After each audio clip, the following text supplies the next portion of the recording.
Hello, and welcome back to another evening together. Tonight we are doing something I have been quietly looking forward to for a while now. We are going to talk about Dexter, not about the plot holes. We have done that.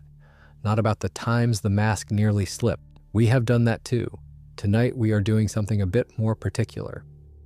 Tonight we are going through every person who deserved to die in Dexter. Every one of them. The monsters, the manipulators, the men in positions of power who use that power in the worst ways imaginable, and one or two whose situations are more complicated than that framing suggests. Now, before we settle in, I want to be clear about what tonight is and what it is not. This is not a kill count, it is not a ranking, and it is not a celebration of violence. What it is, really, is a kind of character study. A long, comfortable walk through 8 seasons of television and a revisit series that I think is genuinely underrated, looking at the people the show put in front of us and said, in its particular quiet way, this one.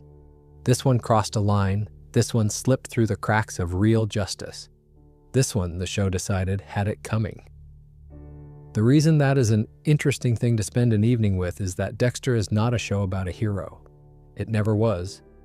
Dexter Morgan is a serial killer who lives by a code, and the code belongs to someone else, his adoptive father, Harry, who built it for him out of equal parts love and pragmatism.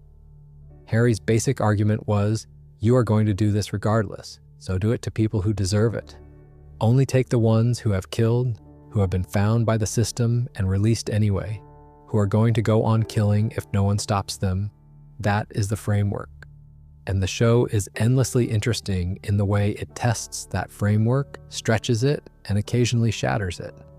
And here's what I love about that as a subject for a long, comfortable evening.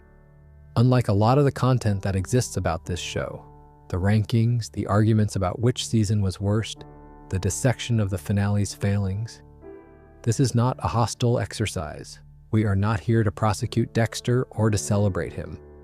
We are here to do what the show itself does at its best, which is look closely at the people involved and try to understand what it all meant. That is good company for a late night. It is the kind of thinking that does not demand anything from you except attention. And attention is something you can give half asleep.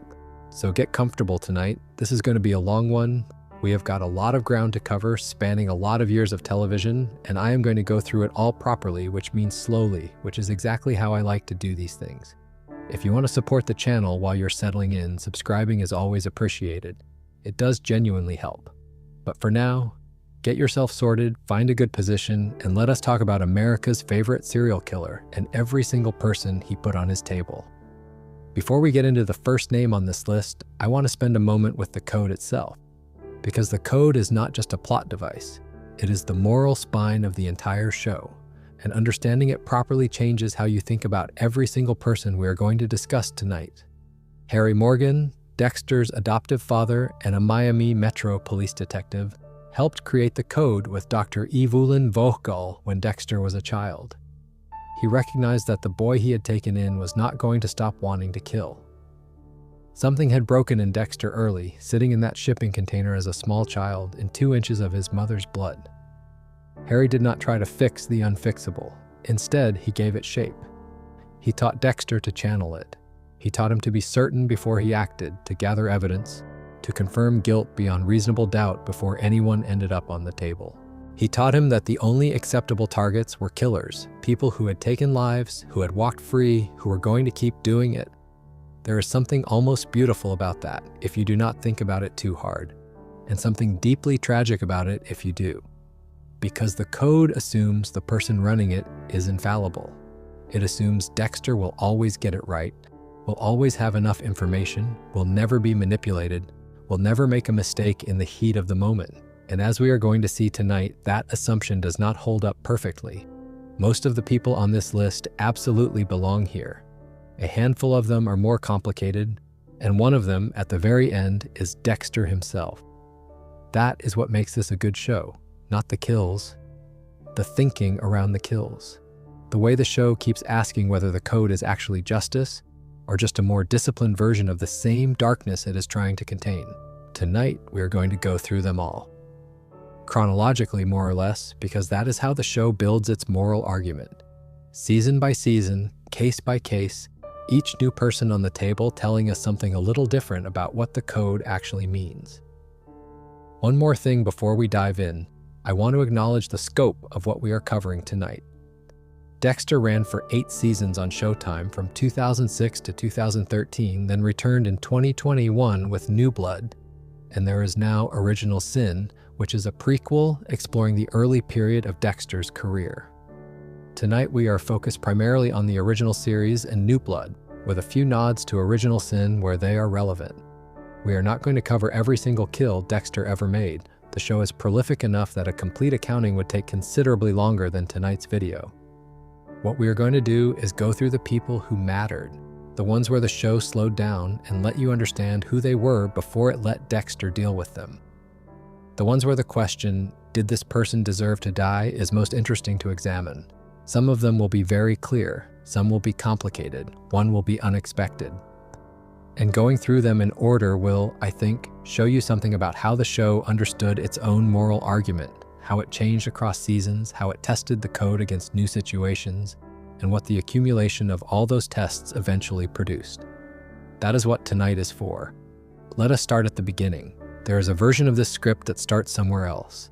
That picks a splashy villain, something iconic, and works its way back. But I do not want to do that tonight because the most important thing to understand about Dexter's list is where it comes from. And where it comes from is a shipping container at the port of Miami sometime in 1973, and a woman named Laura Emoezer and 3 men who killed her in front of her children. Dexter was around 3 years old. His biological brother Brian was a few years older. Their mother, Laura Moeser, was a police informant for Harry Morgan, which is one of the more painful ironies the show carries quietly in its background. She was working with Harry. She trusted the system. And the system failed her in one of the most brutal ways imaginable. 3 men, Santos Jimenez, Juan Reines, and Hector Estrada, found out she was talking to the police, and they dealt with it the way that particular world dealt with informants. Chainsaw, container, 2 days. The boys sat in the blood for 2 days before Harry found them. This is Dexter's origin, not a clean one, not a straightforward one. And the 3 men responsible are threaded through the series in ways that matter enormously to understanding why the code exists at all. Jimmy Sensio appears first in Season 2 as a voodoo priest who has been poisoning people. On a technical level, his connection to Laura Moeser's murder is only a piece of the puzzle at that point in the story. Dexter identifies him through Harry's old case files and tracks him down before the full picture of his mother's death is clear to him. But even partially understood, Reines is on the list. What he did qualified him. And there is something notable about how Dexter handles him, methodically, without the kind of emotional weight you might expect. The full weight of what Reines was part of does not arrive for Dexter until later. Santos Jimenez is the one who matters most to that emotional weight, and the show makes you wait for him. He does not appear until Season 2, and when he does, the scene is one of the most quietly tense things the show had done to that point. Dexter tracks him down to a bar, a dingy little place in a part of Miami that does not look like anything, and he goes there knowing who Jimenez is, knowing what he did. And Jimenez, of course, has no idea who Dexter Morgan is. He just sees a man asking questions. What follows is one of the more revealing scenes in the early seasons, because Dexter loses control of it. He is there to bring Jimenez somewhere quieter, to do this properly, to follow the code. And instead, he ends up in a brawl with a baseball bat involved and the whole thing nearly unraveling spectacularly. Lila, his Narcotics Anonymous sponsor at the time, and more on her later, calls him in the middle of it. The call pulls him back. He leaves Jimenez alive. And here's the detail I find worth sitting with. Jimenez, in that confrontation, tells Dexter the truth about his mother. That Laura Moeser was not just an informant, but Harry's lover. That the relationship between Harry and Dexter's biological mother was more complicated than Dexter had been allowed to believe. So this attempted kill does not just fail logistically, it delivers information that destabilizes everything Dexter thought he understood about Harry and about himself. It is a lot for one bar fight. Jimenez does eventually end up on the table later in Season 2, once Dexter has had time to sit with what he learned and find his composure again. And there is something quietly satisfying about the way the show handles it. Not triumphant, not explosive, just done. the way Dexter closes a chapter. Hector Estrada, the third man, does not appear until season 7, which is a long time to wait. By the time he arrives, the show is in a different place entirely. Deborah knows Dexter's secret, the relationship between them is shattered and slowly rebuilding, and Dexter is navigating about 4 different crises simultaneously. Estrada appears as part of a setup involving LaGuardia 2's Bay Harbor Butcher investigation, and his section of the story is tangled enough that it almost feels like a subplot rather than a culmination. And yet for all that tangle, there is something right about the fact that the third man takes 3 more seasons to arrive. The show is patient about its origins in a way that I think it does not get enough credit for. Laura Moiser's murder hangs over everything. It never fully recedes. The men responsible are never forgotten, even when they are not the main event. That kind of long-term thematic consistency is harder to pull off than it looks. There's also a dimension to the Laura Moiser story that the show takes its time revealing and which complicates the simple reading of her death as purely tragic. Harry had an affair with her. She was his informant, yes, but the relationship was more than professional, and the boys, Dexter and Brian, Relaxation and 4, were left in that shipping container in part because Harry's involvement with Laura made her a target. The system that was supposed to protect her was, in a very direct sense, also the system that endangered her. Harry lived with that for the rest of his life. It is one of the reasons the code is so specific, so demanding, so built on the premise that slipping through the cracks of justice must never go unanswered. He made the code partly out of guilt, and Dexter, learning this in season 2, has to reckon with the fact that the framework he has been given was constructed at least partially as penance rather than pure principle.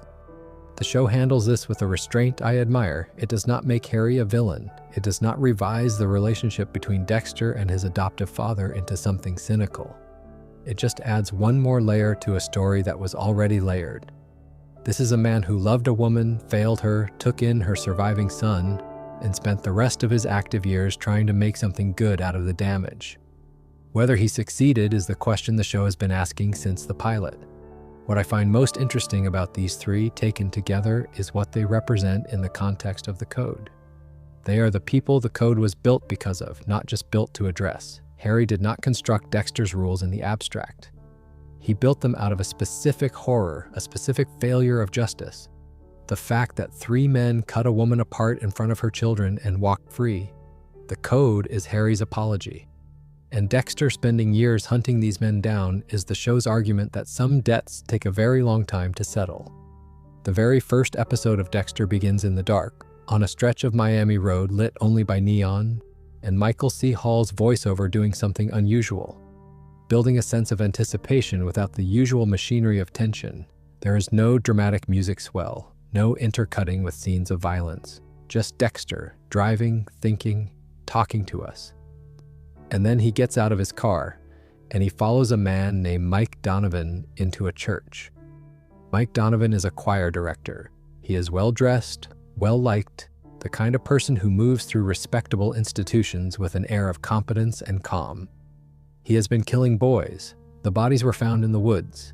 And Dexter, working from a tip that originated somewhere in his particular research process, has connected Donovan to those deaths in a way the police have not. The kill itself is restrained. What the show chooses to show you is not the act but the ritual around it. The plastic wrap going up over the walls of the van, Donovan restrained and aware of exactly what is happening. And Dexter producing photographs. The photographs of the boys. Dexter often monologues during the kill scene.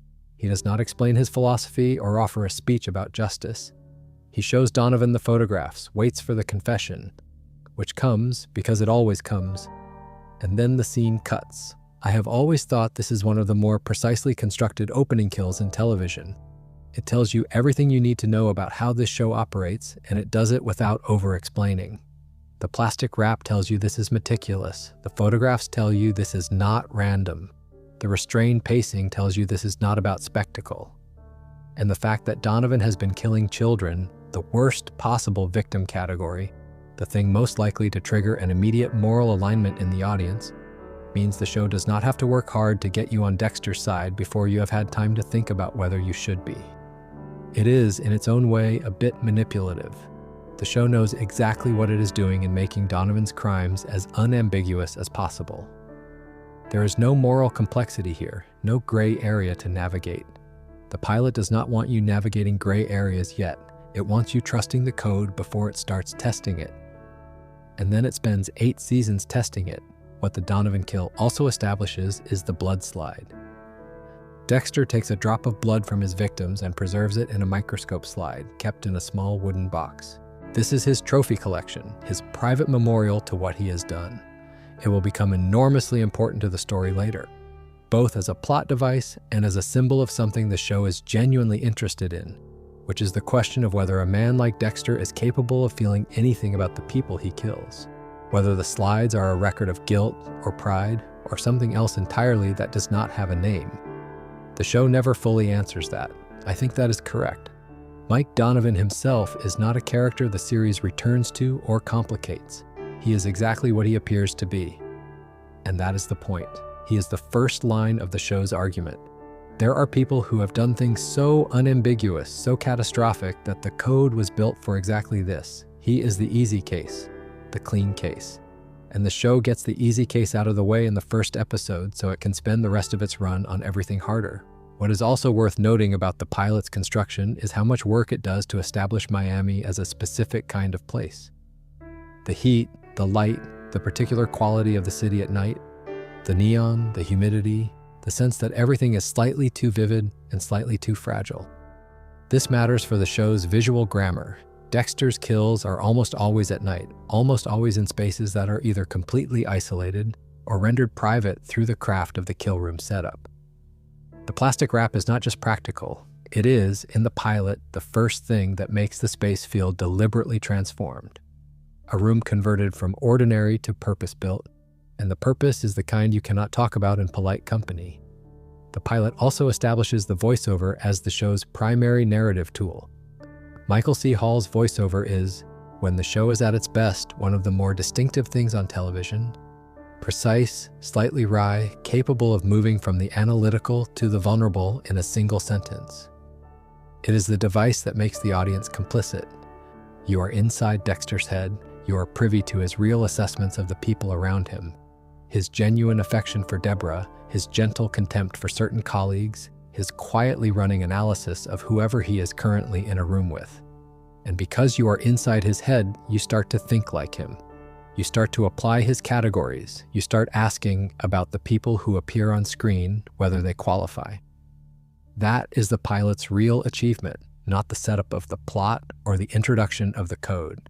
The pilot makes you a participant in the code before you have had time to decide whether you should be. Season 1 builds on this carefully, but it always comes back to that opening. The choir director in the van, the photographs, the quiet and the dark. The promise the show makes with its first 15 minutes is, I will always show you why. You will never be asked to accept the table without being shown the evidence first. That promise is one the show honors more or less through all 8 seasons, which makes the moments it bends, and there are bends, feel significant when they arrive. Season 1 is the season that gets talked about least, which is a little unfair because it is doing something the show never quite attempts again. It is asking what happens when Dexter finds someone who wants to do what he does, someone with power and resources and access, and chooses to trust them. And the answer it arrives at is not the answer you expect, because Miguel Prado is not simply a villain. He is a genuine friend who becomes one. Wait, I am getting ahead of myself. That is Season 3. Let me pull back. Season 1 is the season where the show is still working out what kind of story it wants to tell, and you can feel it in the texture of the kills. Each one feels almost like a case study, a demonstration.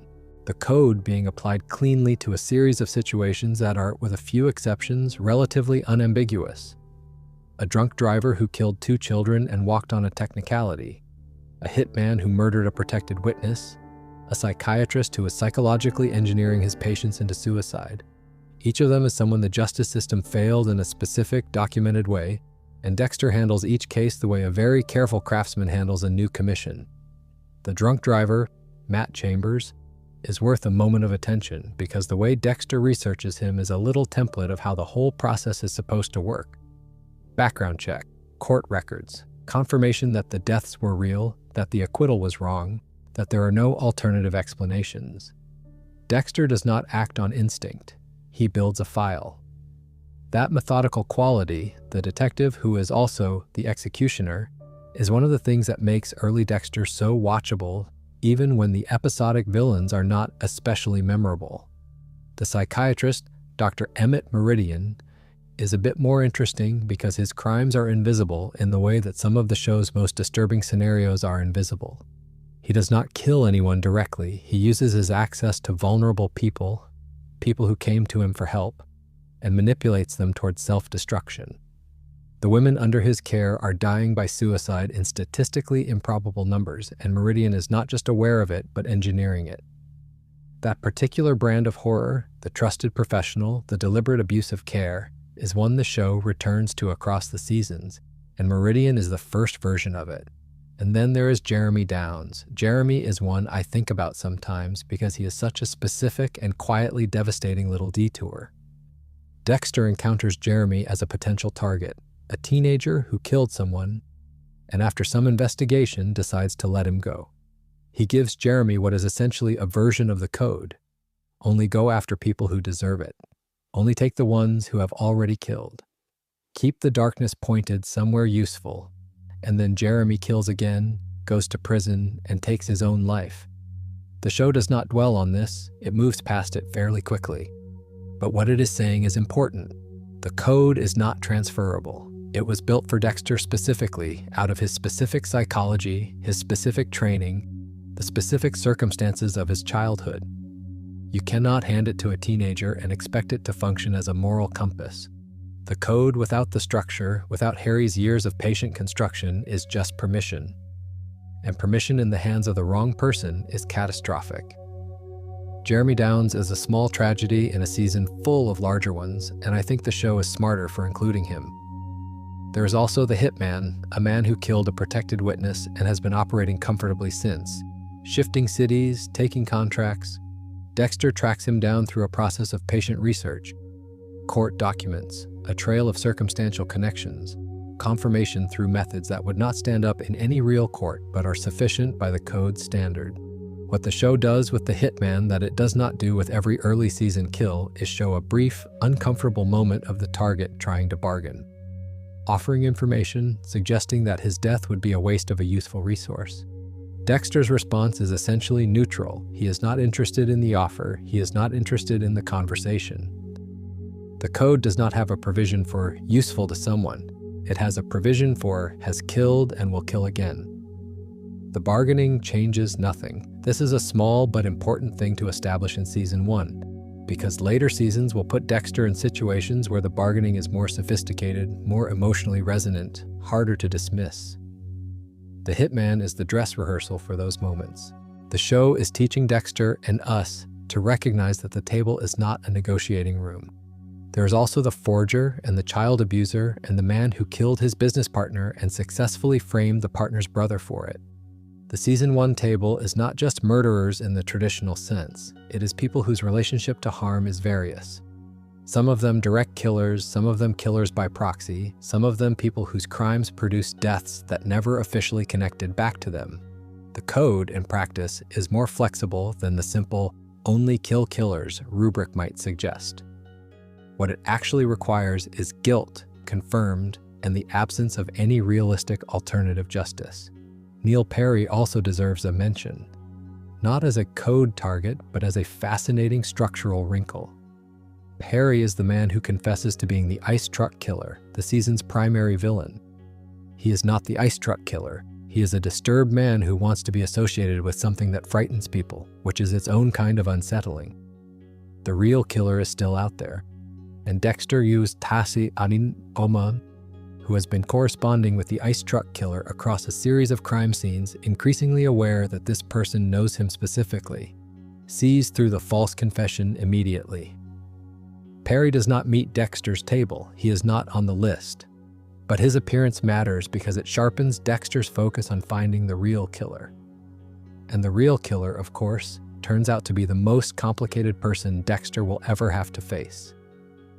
We will get to Brian Moiser in a moment. But first, let me finish with something the Season 1 kills establish collectively, which is the rhythm. The ritual. The way the show trains its audience to understand that each kill is not impulsive, is not arbitrary, is the end of a process that began with research and confirmation. By the time season 1 ends, you understand the rules as well as Dexter does. You have been taught to think like him. And the show knows that. It is going to spend a very long time using that against you. Leela West does not arrive in the show looking like a villain. She arrives looking like a solution. She is Dexter's Narcotics Anonymous sponsor. He has joined the group in season 2 as a cover story for his suspicious behavior after his underwater body dump site is discovered and the FBI arrive to investigate the Bay Harbor butcher. Lila is British, which immediately gives her a different register from the Miami-inflected cast around her. She is artistic, unfiltered, charismatic in a way that feels slightly unstable, and she offers Dexter something he has never really had before, someone who seems to accept the darkness without requiring him to explain it. She does not flinch at his silences, she mirrors his detachment and then reframes it as depth rather than absence. And for a while, a genuinely extended while, the show allows you to believe that she might be good for him, or at least interesting in the way that dangerous things are interesting. The first crack in that reading is the fire. Lila, early in the season, mentions casually that she burned down an ex-boyfriend's house with him inside. She says it the way someone might say they had taken an ill-advised holiday. No real weight to it, no remorse. Dexter registers it and files it because Dexter has his own things he files and does not examine too closely. The crack widens when Lila makes a false rape accusation against Angel Bautista. Angel, who is one of the genuinely decent people in the show's supporting cast, is suspended and nearly destroyed professionally because Lila decides it would be a useful move. That is the moment she crosses from complicated to dangerous, and it is executed with very little fanfare. No dramatic reveal. Just Lila doing something cold and calculated because it served her and moving on. And then there is the cabin. Dokes has been following Dexter through the swamps of the Everglades and ends up imprisoned in a remote cabin while Dexter figures out what to do about him. Lila steals Dexter's GPS device, finds the cabin, breaks in, finds a man locked in a cage who tells her that Dexter is the Bay Harbor butcher.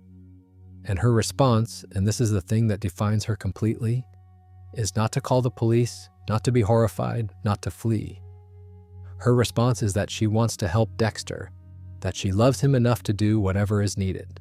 She switches on a gas hob. She opens a propane valve. She walks away. Dokes dies in the explosion. James Dokes was right about Dexter from the very first episode. He was the only person in the building who looked at Dexter Morgan and understood instinctively that something was deeply wrong.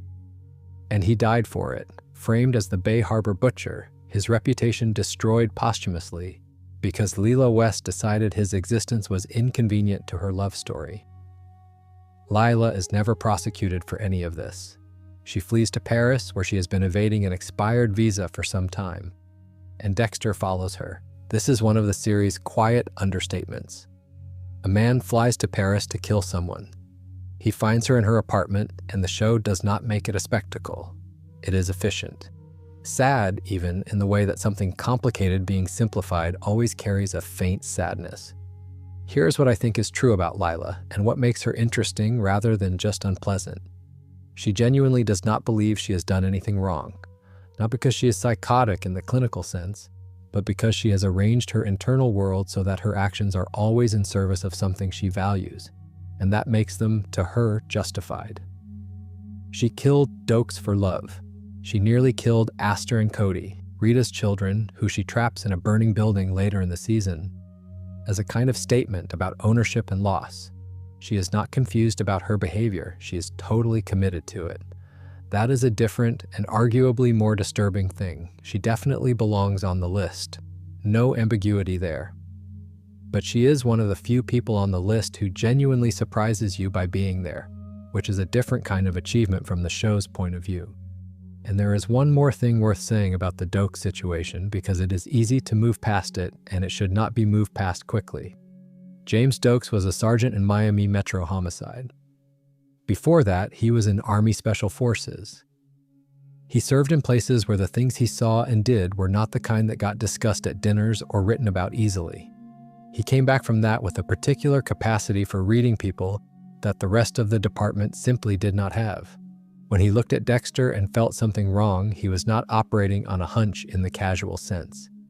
He was operating on a lifetime of calibrated experience with people who were capable of extraordinary violence and had learned to contain it under ordinary surfaces. In any real investigation, in any real version of this story, Dokes would have been the person who caught Dexter. The show knows this. That is why it has to remove him so early and so completely. His instincts were never wrong, not once. Every suspicious observation he made about Dexter turned out to be correct.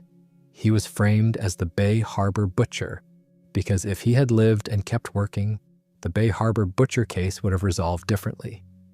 That is not a plot hole. It is the show being honest about the fact that it needed Dokes gone in order to keep going. I do not think the show ever fully reckons with what it did to Dokes. His memorial service has almost no one in attendance. His reputation is permanently destroyed. And the man responsible, not directly, but by the arrangement of the circumstances, goes on living for 10 more years in a new city under a different name. The code says nothing about what is owed to collateral damage. Harry did not build a provision for that. I want to take this one slowly because Brian Moser is the most emotionally complicated kill in the whole series, and he is the one that the show builds its entire first season toward, and he deserves the time. Start with Rudy Cooper, because that is who the audience meets, long before Brian Moser becomes a name. Rudy Cooper is a prosthetics technician at the hospital. He is warm, attentive, clever, and funny in a low-key way. He meets Debrew Morgan at a crime scene. She is a detective, he is there professionally, and asks her out with a confidence that reads as charming rather than presumptuous. They begin a relationship that develops over the course of the season into something that looks, from the outside, genuinely tender. The show is very patient with this. It lets Rudy be likable for a long time. It lets Deborah fall for him, lets the audience understand why she fell for him, lets the relationship build enough weight that what eventually happens actually lands with the force it is supposed to have. The ice truck killer, meanwhile, is leaving crime scenes that are conspicuously tailored to Dexter. Bloodless, precisely dismembered bodies displayed like mannequins. References to things only Dexter's childhood would contain. The killer is not just a killer, he is a correspondent. He knows who Dexter is, he knows what Dexter does, and he wants Dexter to find him. When the reveal comes that Rudy Cooper is Brian Moser, Dexter's biological brother, the other boy in the shipping container, the show earns it completely. It has laid the groundwork. You can look back at every scene with Rudy and see Brian. The warmth was real because Brian genuinely wanted connection. The attention to Dexter was real because Brian had been looking for his brother for a long time. And then there is the question of what Brian actually is. Not just a killer, Brian is the version of Dexter that never had Harry. He is what the dark passenger looks like without the code. He kills for aesthetic reasons, for pleasure, for the specific satisfaction of it. He is not targeting people who deserve it. He is targeting people who interest him, or who are convenient, or who stand between him and what he wants. And what he wants, ultimately, is Dexter. His argument to Dexter in the final confrontation is one the show treats with more seriousness than you might expect. Come with me. Stop pretending. Stop performing for people who would destroy you if they knew the truth.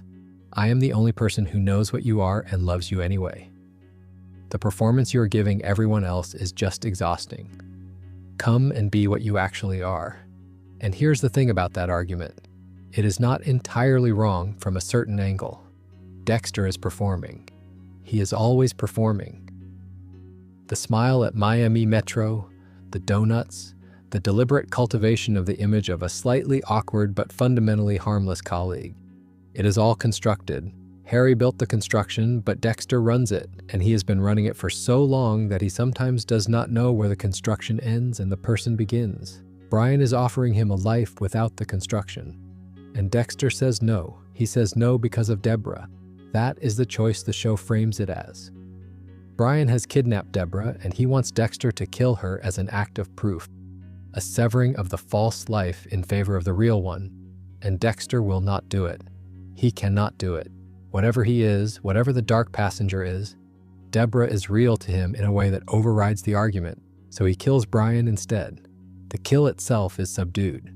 Brian is already unconscious when Dexter stages it as a suicide, using the same method Brian used on his own victims. A certain symmetry that the show is too sophisticated to comment on directly. And then after, Dexter cries, one of the very few times in the original series where he cries. And the show is careful not to explain it. Is it grief, relief, the particular confusion of having killed your only blood relative in order to save a different kind of family? The show leaves it open, and I think that is exactly right.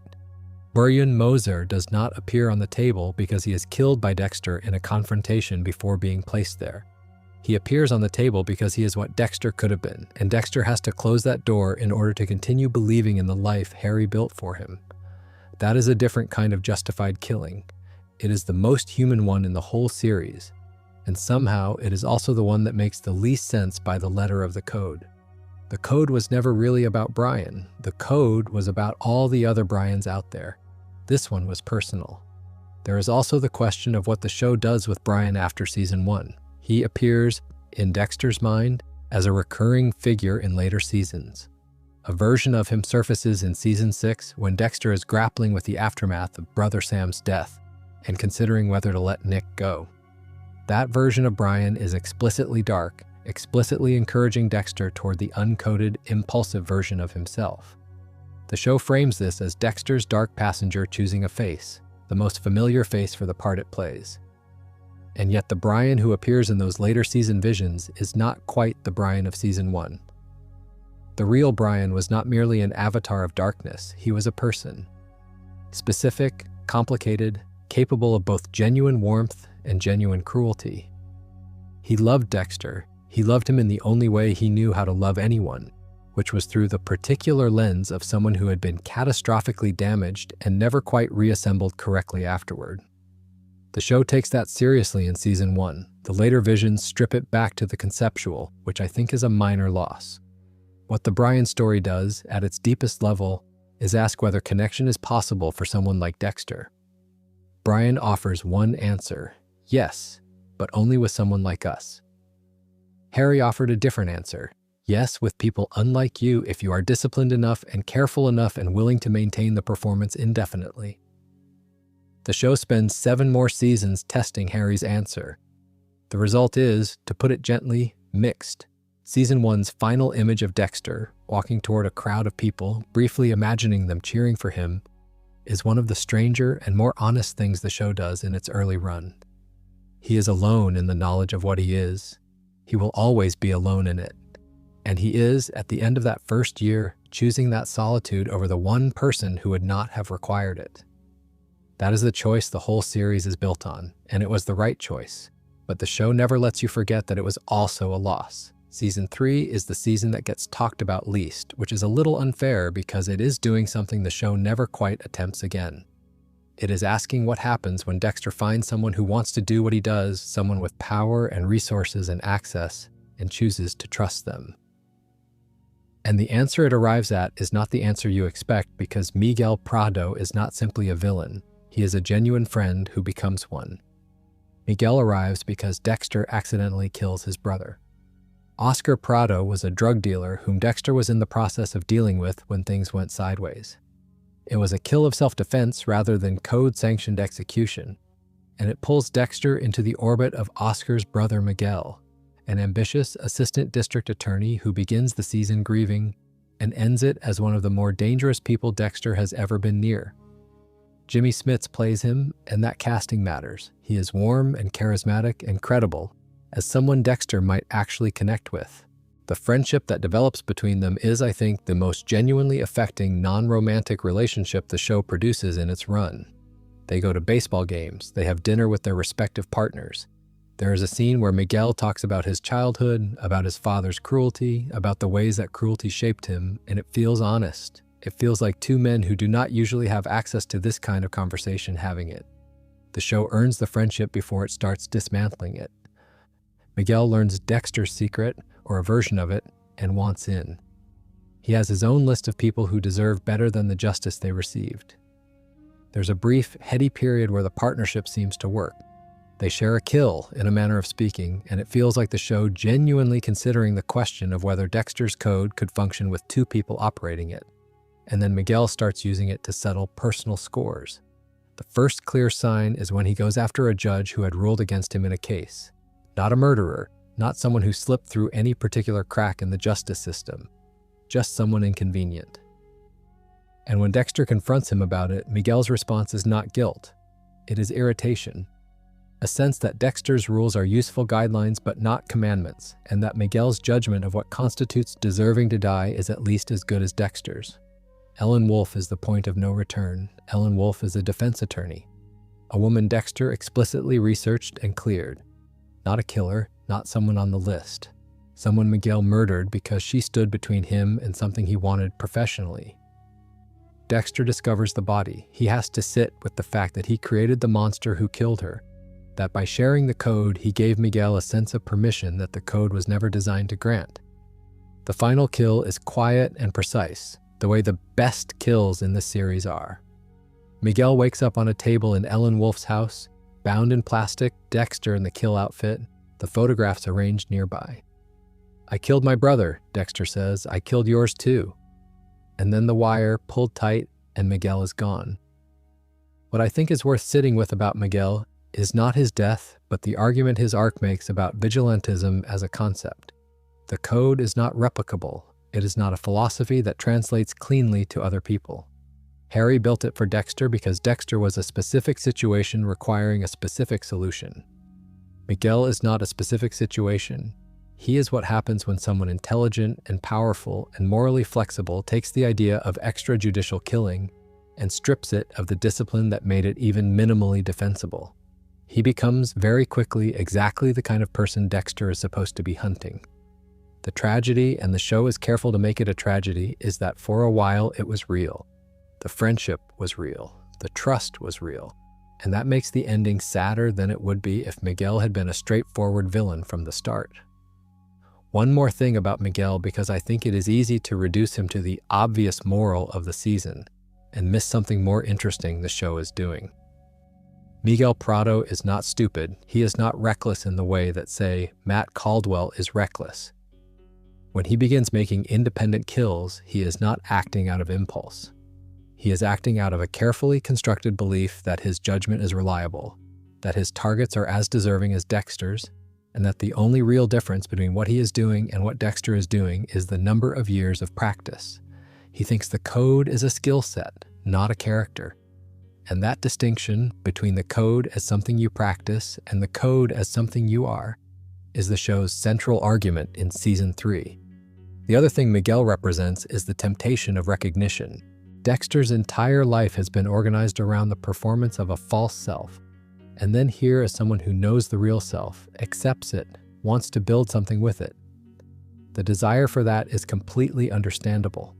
The way the show handles Dexter's grief when the friendship is lost, because it is grief genuinely, even as he is arranging Miguel's body to look like a Skinner killing, is one of the quieter performances Michael C. Hall gives in the series. He kills Miguel with professional efficiency and then drives to his own wedding. It is perhaps the most complicated emotional moment in a season that asks a lot emotionally. Ramon Prado, Miguel's brother, deserves a mention too. Not as a table entry, but as the human cost of the season's ending.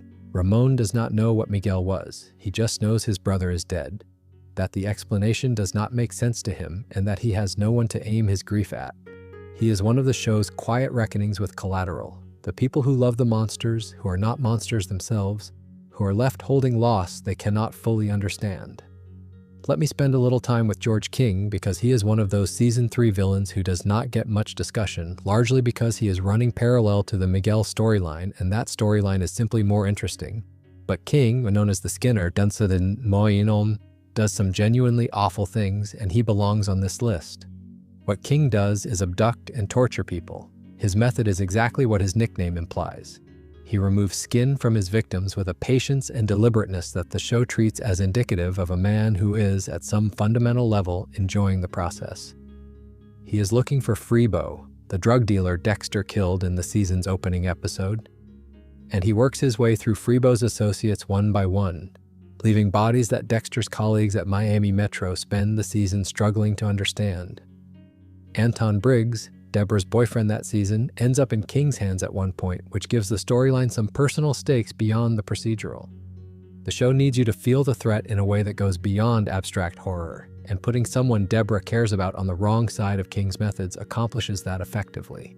King's death does not come at Dexter's table, and I think that is actually an interesting choice on the show's part. He ends up in confrontation with Dexter near the end of the season, and the outcome is violent but not the ritual. The Code's version of justice is a specific thing, and not every bad person in the show's world receives it in the same way. Some are simply removed.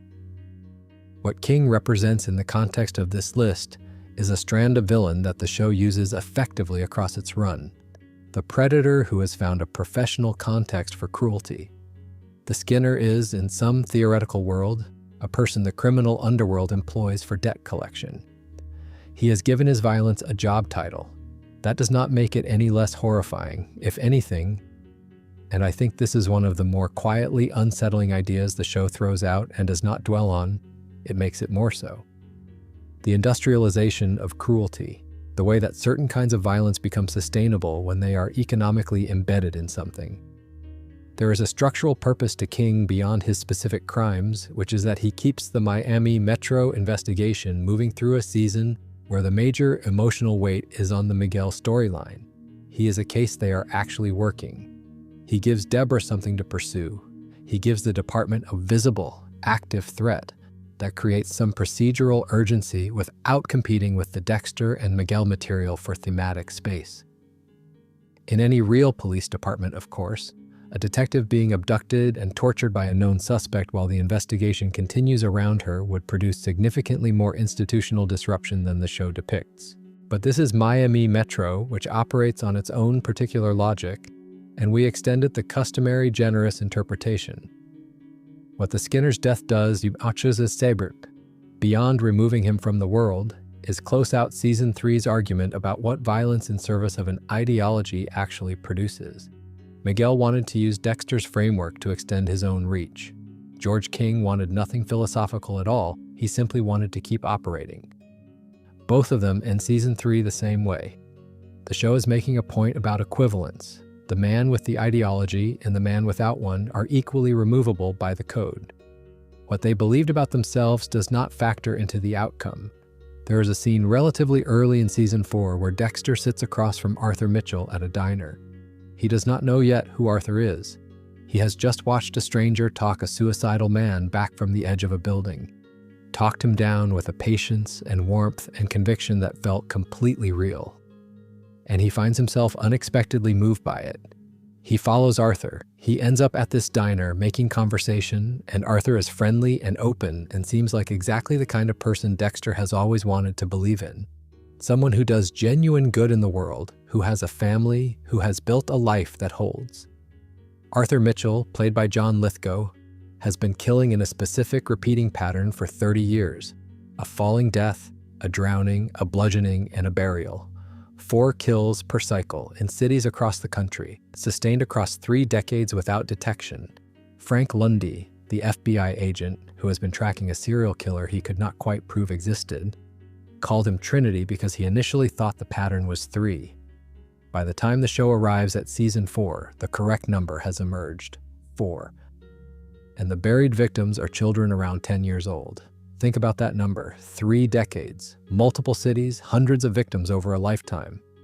When Dexter eventually confirms who Arthur is, the show frames it as him encountering the most prolific serial killer in American history. Not a fictional one, a superlative that the show earns by taking the time to establish the scope of what Arthur has done. And yet Arthur volunteers for Habitat for Humanity. He teaches Sunday school. He has a wife, Sally, and 2 children, Rebecca and Jonah. He is a man who has organized a family life around himself so comprehensively that the family itself has become a kind of prison. They are afraid of him, controlled by him, shaped entirely around managing his moods. He extracts their jewelry and their cash when he needs to pay off the man blackmailing him. He reminds them through small acts of cruelty exactly who's in charge of the house. But to the outside world, he is a pillar of the community. The reason this season works as well as it does and it is the best season of the original run, I think, genuinely no competition, is that Dexter allows himself to be seduced by the idea of Arthur. He sees in him what he has always wanted to believe is possible. A man with a dark interior who has still, somehow, built a real life around himself, a family, a routine, an existence that contains both things. And his hesitation to kill Arthur, his decision to study him instead of act, is not just a plot device to extend the season. It is a genuine character failure, rooted in something very close to hope. The cost of that hesitation is Rita. Rita Bennett, Rita Morgan by that point, was the person who made Dexter's civilian life feel most real. Their relationship was slow-built across 3 seasons. She was complex, warm, occasionally exasperated, genuinely trying to understand who she had married without knowing the full picture. She was also, at the end of season 4, at their suburban Miami home while Dexter was occupied elsewhere. And Arthur Mitchell, having found out where Dexter lived, went to the house. Harrison is found sitting in the blood, the same image that started everything. The show does not let you look away from this. It does not soften it. Dexter finds Rita's body and then finds his son, and the episode ends there. The finale of season 4 kills Trinity in the show's next scene. Dexter gets him in a parking structure in the quiet and the dark. But the kill is hollow in the way that kills become when they come after the consequence rather than before it. He stopped the right person. He was just too late. What makes Arthur Mitchell one of the most effective villains in this show's run is not the body count. It is the specificity of his psychology. John Lithgow plays him as a man in almost constant suppression.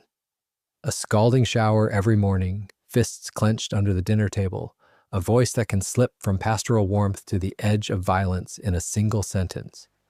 He is not enjoying himself. He is managing himself badly year after year, and the management is costing him and his family more than anyone on the outside can see. In any real investigation, the families of serial killers often describe something similar in retrospect. Not a monster they could not recognize, but a man they could never quite reach. Arthur is the show's most sustained exploration of that. He is the argument that the code was built for exactly this. The person who has been killing for 30 years and has somehow, through social camouflage and geographic mobility, avoided any consequence at all. And Dexter let him go, briefly, out of something that looked almost like admiration. The show does not forgive him for that, nor should it. Let me talk a little more about what the hesitation actually cost, because I think the full accounting deserves the time. When Dexter first has Arthur on the table, or very close to it, alone with him in circumstances that would have allowed the kill, he chooses not to act. He constructs a cover identity, Kyle Butler, and essentially embeds himself in Arthur's life for several episodes. He watches, he studies, he tells himself he needs to understand how Arthur has maintained his family life alongside 30 years of killing. That is the rationalization. The honest version is that Dexter is fascinated, and the fascination is not clinical. It is personal. Arthur has what Dexter wants, not the kills, the life alongside the kills, the children who are not entirely ruined, the community respect, the longevity.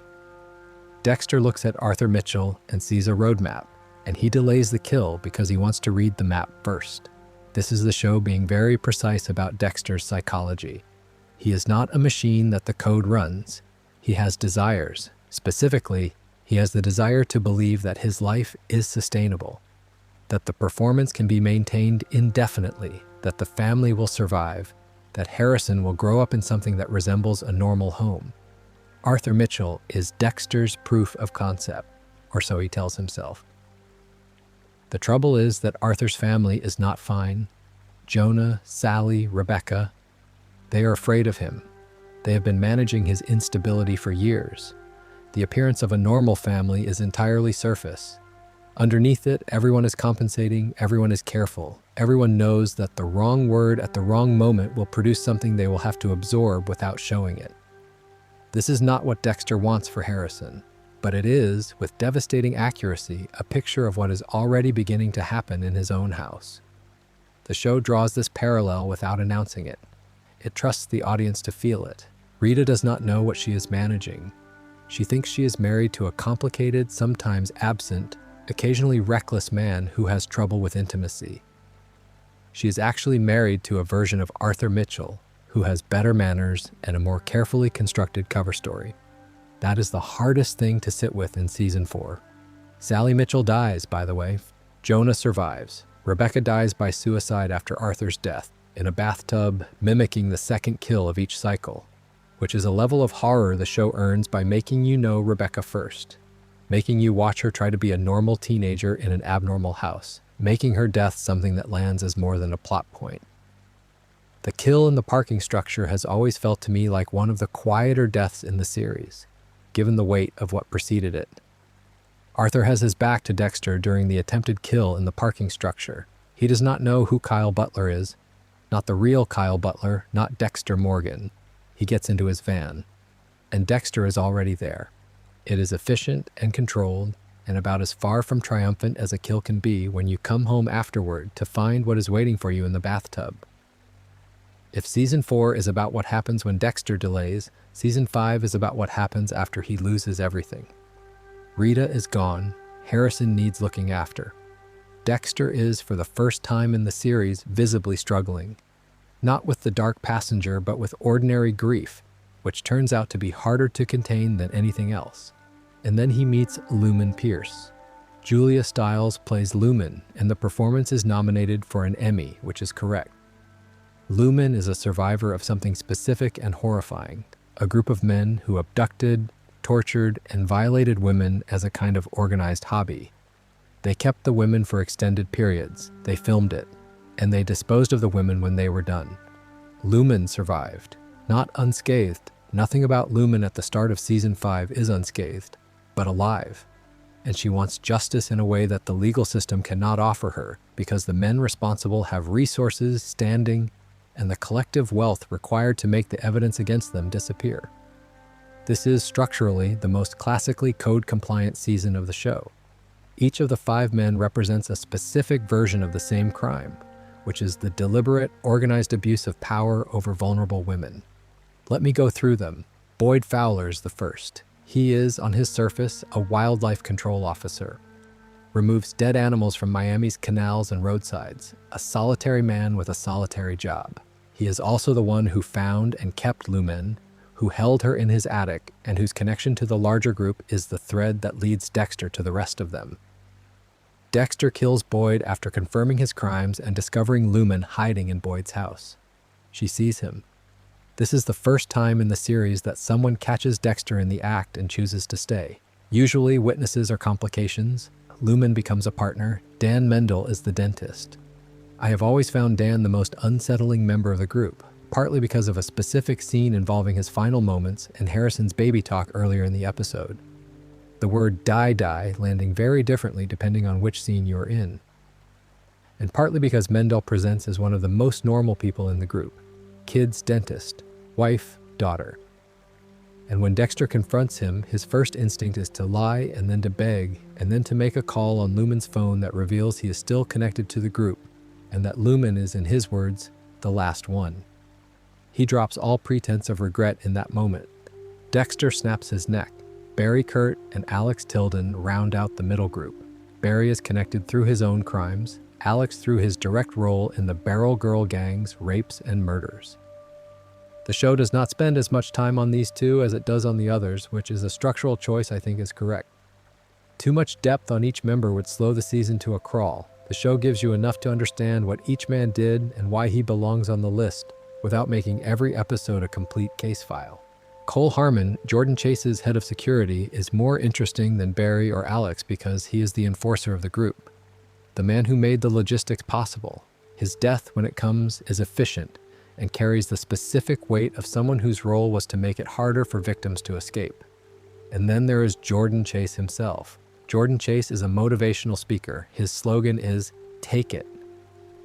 An ethos of aggressive acquisition presented in airport bookstore language sold to thousands of people through seminars and recordings, none of whom know that the philosophy came out of a very specific and very dark practice.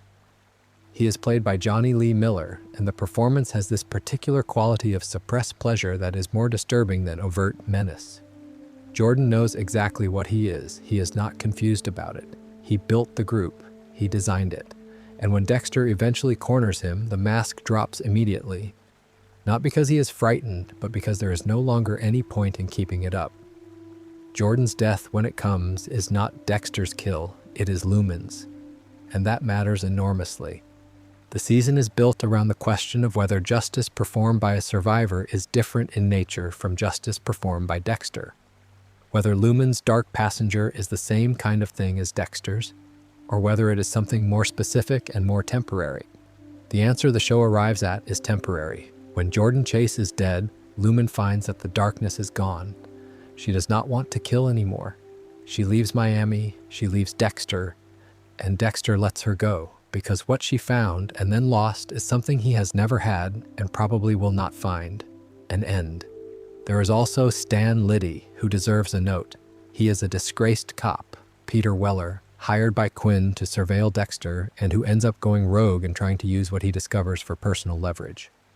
Dexter kills him in a van in a scene that is urgent and uncharacteristically messy. Liddy is not on the list in the traditional sense. He is a complication that becomes a necessity, which is a different and slightly less comfortable category of kill. The show flags this discomfort and does not resolve it. Dexter does what he has to do. The code bends, and that is worth sitting with, because Season 5 is actually the season where the code's flexibility gets the most exercise in a short period. Liddy is not a killer, not in the code qualifying sense. He is a threat to Dexter's secret, and the code does not have a provision for threats to Dexter's secret. Not explicitly. Harry's rules were about victims of violence who deserved justice. They were not about people whose investigation was getting inconveniently close. What the show does with Liddy is acknowledge, without making a speech about it, that the code has always had a self-preservation function that Harry either did not fully anticipate or chose not to address directly. Dexter sometimes kills people who stand between him and his continued operation. That is not quite the same thing as killing people who deserve to die. Season 5 is honest enough to put both kinds of kill in front of you in close proximity and to let the dissonance stand. The Lumen arc itself is worth a final reflection before we move on. She arrived in the season traumatized and left it healed.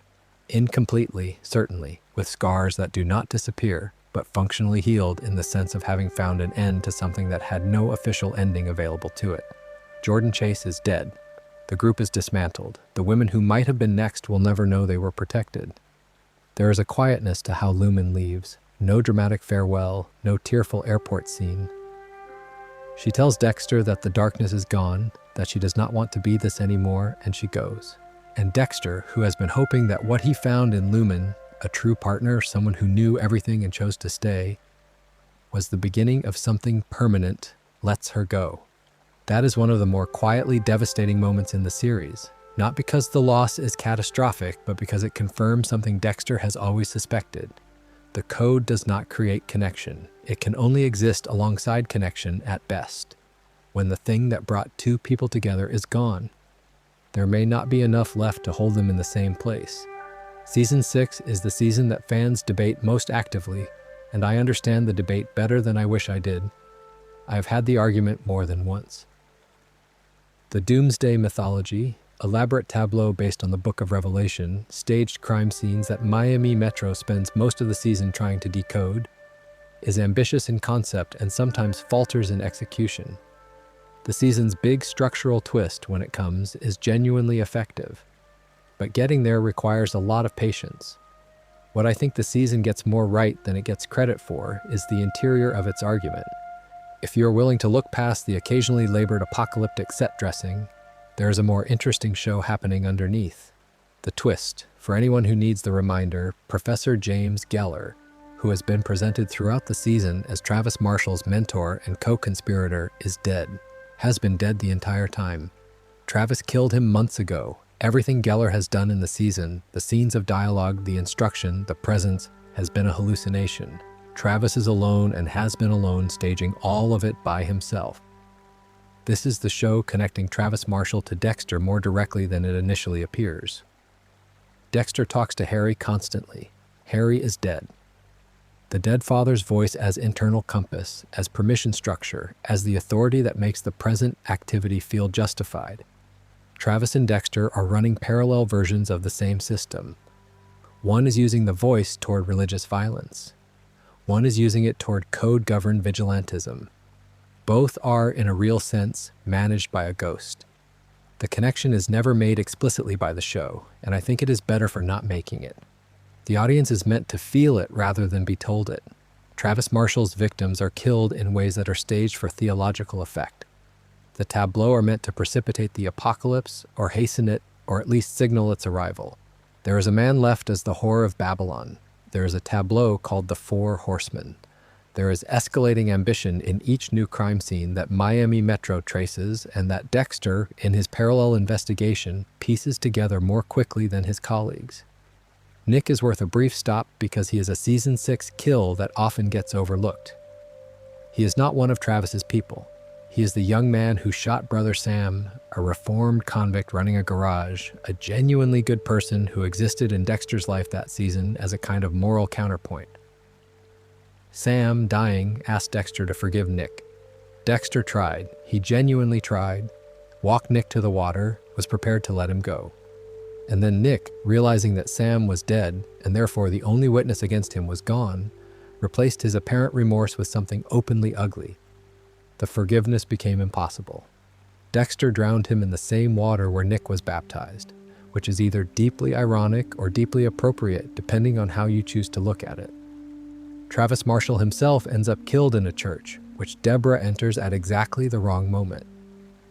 This is the cliffhanger that ends Season 6. Deborah walks into the church. She sees Dexter with the knife, the kill on the table wrapped in plastic.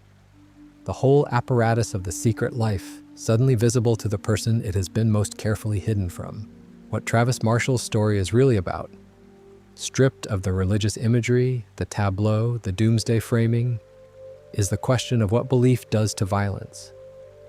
Travis is not cruel for pleasure. He is not motivated by greed or power or the kind of ordinary darkness that drives most of the people on this list. He genuinely believes he is doing God's work.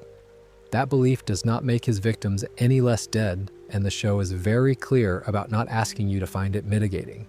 But it does make him a different species of person from someone like Jordan Chase or Ramsey, in a way that the show is at least interested in acknowledging. Dexter is not interested in acknowledging it. The table is the table. The code applies. And Season 6 ends with someone finding out the table exists. Let me also say something about what Season 6 gets right that it does not always get credit for. The Geller twist and the reveal that he has been dead the whole time is genuinely effective in a way that requires some careful construction. The show has to thread the needle between making Geller seem physically present in a way that is convincing and leaving enough ambiguity that the reveal does not feel like a cheat. It mostly succeeds. The scenes of Travis and Geller together, when you go back and watch them knowing what you know, hold up better than you might expect. The staging is slightly off. The other characters never interact with Geller directly. There are moments where the camera placement is doing quiet, careful work to keep the audience from noticing what it is not showing them. The parallel to Harry is, as I said earlier, clearly intentional. Harry's voice in Dexter's head is constant, guiding, the primary instrument of the code. He is shown in flashbacks, in conversations, in advisory capacity throughout the series. He is also dead, has been dead since long before the events of the series, as revealed in Season 2's story about his suicide. The show does not present Harry's ongoing presence as delusional. It presents it as Dexter's internalized version of his father's guidance. That is a meaningful distinction. But when Travis is talking to Geller, when Geller is directing Travis toward increasingly terrible acts, the show is asking you to consider whether the distinction matters as much as we assume. A voice that tells you what to do, coming from a man who is no longer alive to be accountable for the instruction, is a voice that serves only you. Whatever it says, you are the author of it. That is a troubling thing to sit alongside while watching Dexter have his hourly conversation with Harry. Brother Sam also deserves a proper mention in the context of Season 6 because he is one of the show's more interesting supporting characters, and his death is what sets the Nick section of the story in motion. Sam is a reformed convict who runs a garage, and in the show's handling of him, is completely genuine in his conversion. He believes in grace. He believes in the possibility of change. He looks at Dexter and sees someone who could find what he found if he were willing. Dexter is not entirely sure what to do with that. It is not quite the same as Miguel's offer of partnership, and it is not quite the same as Brian's offer of freedom. It is something stranger and, in its own way, more challenging. The suggestion that the darkness is not inevitable. Ray Speltzer is not the most famous villain in this show. He does not have the weight of Trinity, or the complexity of Miguel Prado, or the sheer awfulness of the Barrel Girls gang. He is a fairly direct kind of monster, a man who abducts and murders women, who designs elaborate scenarios for his kills. Mazes, essentially, where his victims run and he follows, and who in the show's early Season 7 episodes escapes justice twice through a combination of legal technicality and the specific inadequacy of the evidence against him. What makes Speltzer matter to this list is not what he does, but what his death does to Deborah. Deborah's arc across Season 7 is the most emotionally demanding thing the show asks of Jennifer Carpenter, and she carries it beautifully. Deborah has just discovered her brother's secret. She is trying to understand it, trying to square the Dexter she has known her entire life with the Dexter who wraps people in plastic and kills them in vacant buildings. She is alternately horrified and defensive and furious and heartbroken, cycling through all of it, unable to land anywhere stable. And then Speltzer kills someone while the police are still trying to build a proper case against him. He gets away, he is going to get away again. And Dexter, not for Deborah's benefit, at least not officially, tracks him down to a cemetery where Speltzer has gone to visit the grave of one of his victims and takes him. The kill room is a crematorium. Dexter has moved away from blood-slides by this point in the series. Too much risk of someone finding them again after the Bay Harbor Butcher investigation. But the ritual is otherwise intact. Speltzer wakes up on the table, and there is a brief, sharp exchange that establishes what the code looks like to someone on the wrong end of it. Confused, terrified, genuinely not understanding how this has happened. And then it is over. The smoke rises from the chimney. Dexter calls Deborah and tells her to come. She stands there looking at it and asks, "Did you do this for me?" Dexter says no. And you believe him, and you also understand that the answer does not fully matter because what she feels in that moment, she admits it herself, is relief. She is glad. She did not want it to happen. She would not have asked for it, but she is glad. That is the threshold Deborah crosses in that scene, and it is done without any melodrama. She does not make a speech about it. She does not have a breakdown. She just stands there watching the smoke and asks, "What does that make me?" "Human," Dexter says. I have always thought that line is one of the better things the show ever wrote, precisely because it is doing a lot of work very quietly. Dexter is not saying that what Deborah is feeling is morally acceptable. He is saying it is understandable, that the desire to see someone who has done terrible things removed from the world is not a pathology. It is something most people carry around with them in some form and almost never act on. The difference between Deborah and Dexter is not that one of them feels that and one does not. The difference is that Dexter does something about it. Speltzer is the moment the show begins arguing that this distinction might not hold forever. There is also something worth noting about how the show chose to introduce Speltzer specifically at the beginning of the season, where Deborah finally knows the truth. The timing is deliberate. The show could have opened Season 7 with any number of storylines, any number of killers who escape justice. It chose a man who escapes twice, who kills someone between escapes, and whose second escape is directly attributable to procedural failure rather than lack of evidence. In other words, a case where the system's failure is impossible to rationalize away. Deborah is a good cop. She's a better cop than she gets credit for. In a department that the show treats with consistent, affectionate frustration, she follows the rules. She builds cases properly. And Speltzer, and specifically Speltzer, with his specific combination of cunning and legal luck, defeats her twice through the proper machinery of the process she has built her career on. The code's answer to that is not elegant, and it is not principled, and it is not something Deborah would ever have endorsed before that moment standing outside the crematorium, but it is effective. He is gone. He will not defeat her a third time. What Season 7 does so carefully, and Speltzer is the opening move of this, is walk Deborah through the experience of understanding why Dexter is the way he is without making the experience feel like a justification. The show is not asking you to agree that what Dexter does is right. It is asking you to understand why a good person, confronted with the specific failures of the system, might start to feel that the code is not wrong, even if it is still impossible, even if it is still dangerous, even if it has already cost more than anyone around Dexter fully understands yet. Not every person on this list arrives there cleanly. Season 7 also gives us the Ukrainian mob storyline, and it is the arc that most complicates the code. Viktor Baskov kills Detective Mike Anderson in cold blood. Anderson is a Miami Metro cop who witnesses Viktor leaving a strip club after something has gone wrong. It is a wrong place, wrong time situation, and Viktor shoots him.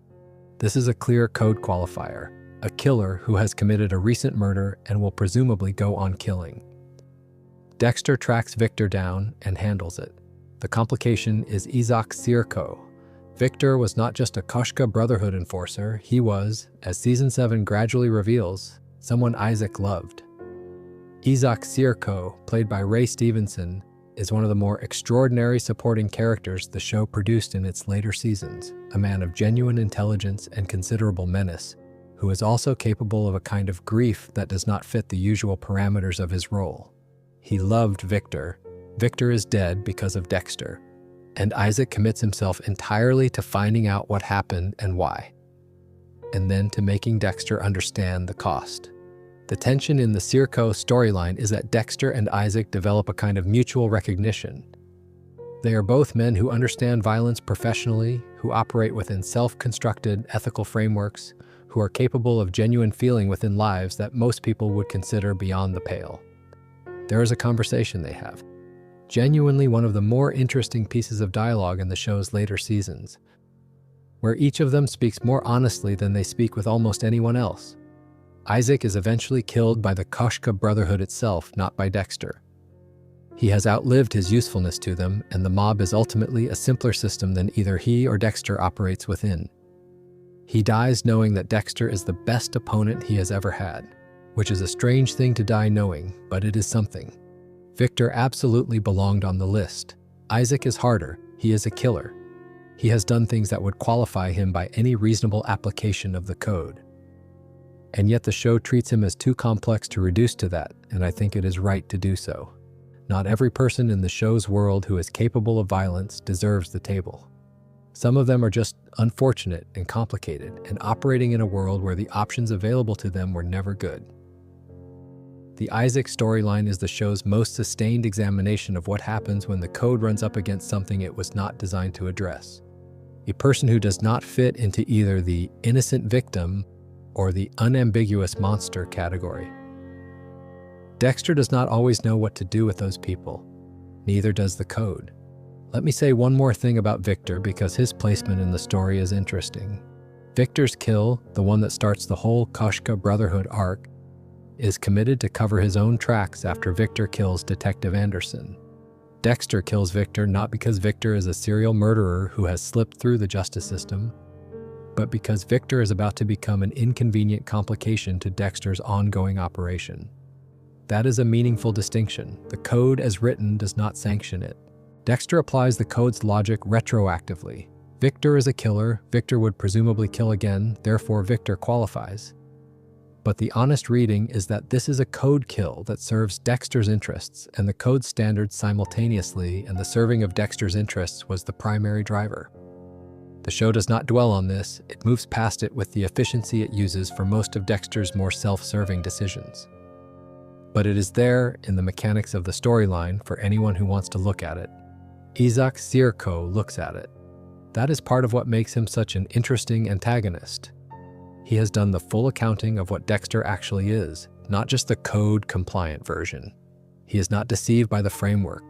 He sees the man behind the rules, and he finds the man both impressive and contemptible in approximately equal measure, which is honestly a more sophisticated response to Dexter than most people in the show's 9-season run manage. Now let me talk about Hannah Mucke for a moment, because she is a fascinating case for exactly the opposite reason from most of the people we have discussed tonight. Hannah is someone who qualifies for the code repeatedly across 2 seasons, and whom Dexter cannot bring himself to put on the table. Hannah Mucke, played by Ivan Strahovski, arrives in Season 7 as a witness in a cold case. a woman who survived the killing spree of a serial killer she was traveling with as a teenager named Wayne Randall. She is now a florist. She is beautiful and composed and very, very still in the way that people who have been through something are sometimes still.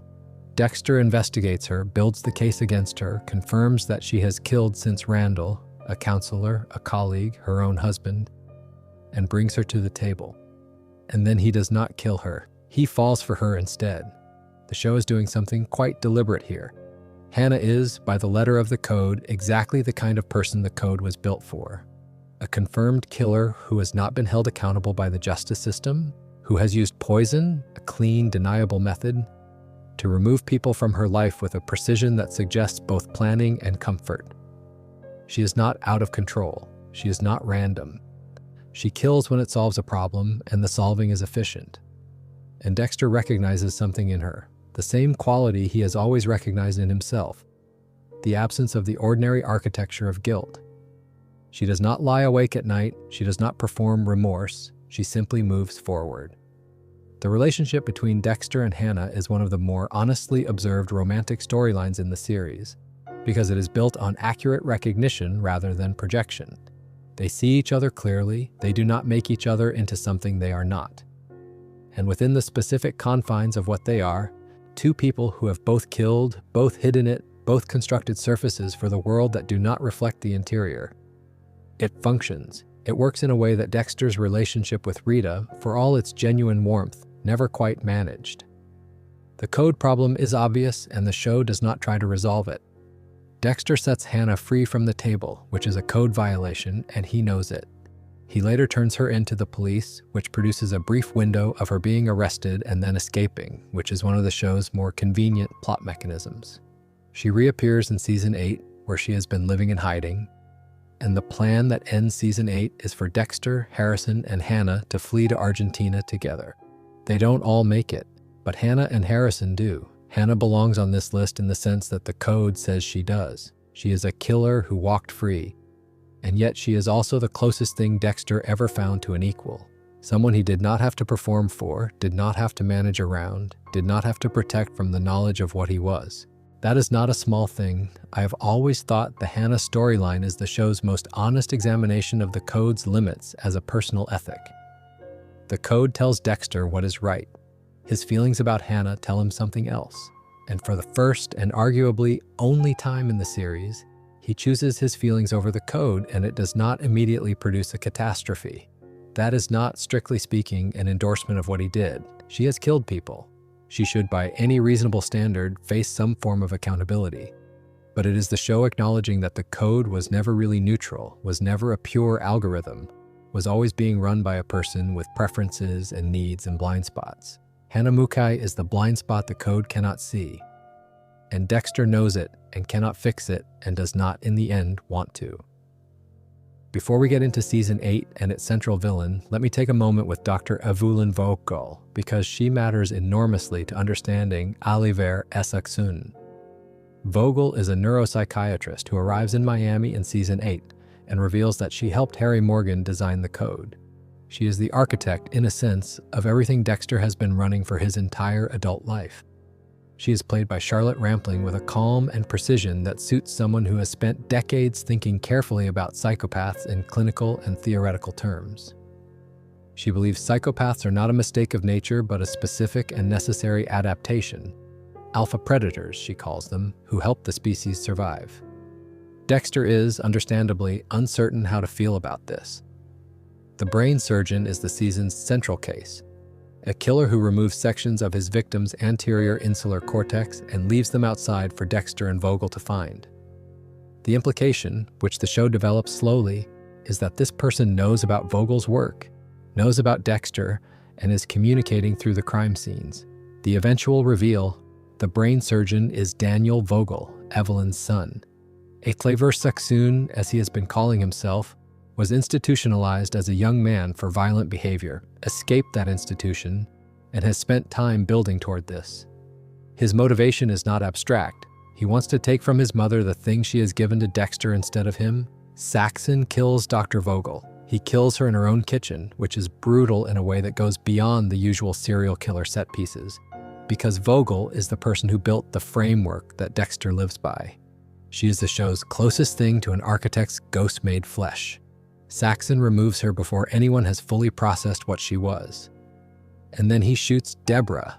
Deborah survives the gunshot initially. She is in surgery, she seems to be recovering, and then she has a stroke on the table and she does not recover from that.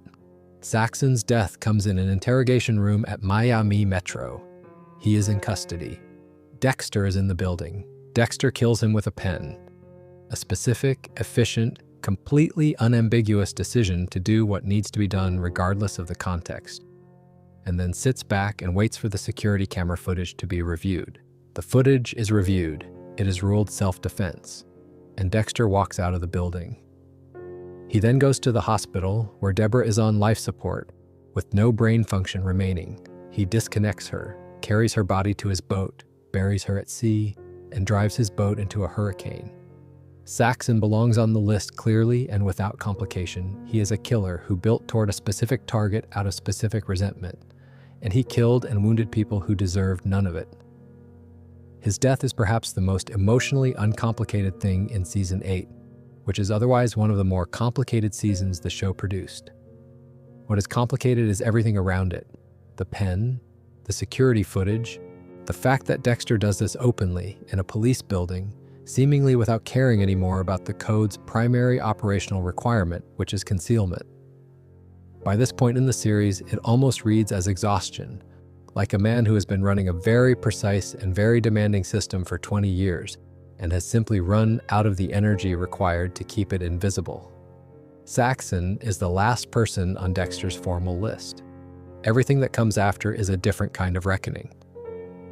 I want to spend a moment longer with Dr. Vogel because her death deserves it. She is not on this list. She is a victim, not a perpetrator. But what her presence in Season 8 does to the show's mythology is significant enough that it changes how you think about everyone who came before her. Before Vogel, the code was Harry's. Dexter understood it as his father's gift. Imperfect, perhaps, but genuinely loving in intent. Harry helped build it with Dr. Evelyn Vogel because he loved Dexter and did not know what else to do. That framing makes the code emotionally simple. It is a father's attempt to protect a child who is going to be dangerous regardless. Vogel complicates this enormously. She did not just advise Harry, she is, in a meaningful sense, the architect. The clinical principles underlying the code, the specific targeting criteria, the rule structure, the emphasis on confirmed guilt, these are hers. Harry consulted her. She co-designed the system with Harry, which means the code is not primarily a love letter from a father to his damaged child. It is a clinical intervention designed by a neuropsychiatrist who believed psychopaths were a natural adaptation rather than a pathology, and who found in Harry Morgan an unusually motivated client. That is a different kind of origin story, and it reframes Dexter's entire adult life in a slightly unsettling way. He has been running software that was written by someone he did not know existed until Season 8. The code is not just Harry's apology for Laura Moiser, it is Evelyn Vogel's professional thesis applied in the field.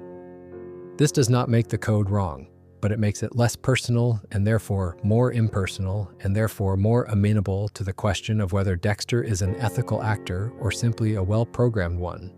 Season 8 is not able to fully resolve that question. It has too many other things to carry. But I think the fact that it raises it is one of the more interesting things the season does. New Blood begins 10 years after Season 8 ends. Dexter is living in Iron Lake, New York, a small town in the woods, genuinely cold, a very long way from Miami in every sense of the word. He is going by Jim Lindsay. He has a girlfriend, Ann Juhla Bishop, who is also the chief of police, which is the kind of irony the show handles with admirable restraint. He has not killed anyone in 10 years. Matt Caldwell is the son of Kurt Caldwell, Iron Lake's most prominent and beloved citizen. He is young, entitled, occasionally drunk, and he has been getting away with things his father's money and reputation have kept him from having to account for. He shoots the white deer, a rare, almost mythologically significant animal to the local community, while drunk and in possession of a hunting license that does not cover the area he is in. He was also, before New Blood, involved in a boating accident that killed several people and was covered up through his father's connections. He is not a serial killer. He has not built a career out of murder. By the letter of Harry's code, he is a borderline case. Someone who has caused death, certainly, but not in the premeditated, systematic way the code was designed to address. And yet, Dexter kills him. Quietly, without ceremony. He does it the way someone who has been not doing something for 10 years and then does it again, does it with the particular efficiency of a reflex that never fully went away. The show is making a point with this. The dark passenger was never gone. The 10 years of silence were not recovery. They were suppression. One drunk young man in the wrong place at the wrong time, and the whole apparatus comes back online. Matt Caldwell is not on this list because he is an unambiguous monster. He is on it because the show needs to demonstrate, as early as possible in New Blood, that Dexter's abstinence was always provisional. That the code, once activated, does not go back to sleep. That there was never going to be a version of Jim Lindsay who stayed Jim Lindsay forever. Matt Caldwell's dismembered body is buried under the fire pit outside Dexter's cabin. The search party makes their breakfast over it the next morning. No one notices. The detail about the white deer matters beyond the obvious symbolism. The white deer is what Iron Lake organizes itself around in a quiet way. It is the thing the community protects without having made a formal decision to protect it. One of those things that exists in the background of a small town as a kind of emblem. Matt Caldwell shoots it carelessly and leaves it. Dexter kills Matt Caldwell and buries both of them under the fire pit. This is New Blood establishing its specific moral geography very quickly. In Iron Lake, carelessness about sacred things has consequences. The show is telling you this about Matt, and it is also telling you this about Dexter. That his return to the table after 10 years of careful management is itself a kind of carelessness. A breaking of something that was being kept intact only through constant effort. The deer and the man are buried in the same place. Neither of them was supposed to be there. Anjulu Bishop, as the local police chief, spends the first third of New Blood quietly and competently building the case against what she does not yet know is a crime. Her process is methodical and patient and completely correct. In any real investigation into a missing person in a small community where everyone knows everyone, the investigation Angela runs is exactly what you would expect from a good cop. The fact that Dexter is covering his tracks with the same methodical patience, the two of them essentially running parallel investigations, one trying to find the truth and one trying to bury it, is one of New Blood's more satisfying structural elements. And then there is Kurt. Kurt Caldwell is, in almost every observable way, a very good man. He runs the diner, he runs the truck stop. He has been part of Iron Lake for decades, the person people call when something needs doing, the person who shows up when a neighbor's in trouble, the civic spine of a small community in a way that is not performative and not calculated. The affection people have for him is genuine, and he has earned it genuinely through years of presence and consistency and the kind of generosity that small towns run on. He is also, and has been for approximately 25 years, killing young women who pass through. The specificity of what Kurt does is worth sitting with because the show takes its time with it. He does not pick his victims randomly. He finds young women who are passing through Iron Lake, runaways, drifters, people without strong community ties, people whose absence will be noticed only slowly and in places far from Iron Lake. He gains their trust, offers them warmth and safety, and then moves them to a remote cabin that locks from the outside. There is a camera in the room. He watches them realize what has happened. And then he hunts them through the woods. The trophy room is what the show eventually reveals as the full scope of it. 30-odd young women preserved, displayed, named, each of them on a small placard. It is one of the most quietly devastating things New Blood does, and it does it without the dramatic lighting and score swell that would turn it into spectacle. The camera just finds the room, and the room is simply full. Kurt's parallel to Arthur Mitchell is deliberate. Both men have maintained a community presence and family relationships that seem entirely real. Both have been at it for decades without detection. Both have at some level organized their external lives as a kind of counterweight to the internal one, as if doing enough visible good might balance a ledger the rest of the world cannot read.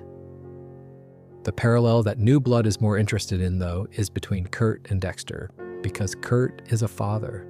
whose son Matt turned out to be exactly the kind of person Kurt spent decades hunting. Matt is spoiled, careless, accountable to no one. Kurt has enabled every bit of it. And Dexter is a father whose son Harrison has inherited something of Dexter's darkness and is trying to figure out how to live in it. Both fathers are complicit in what their sons are. The show draws the line carefully.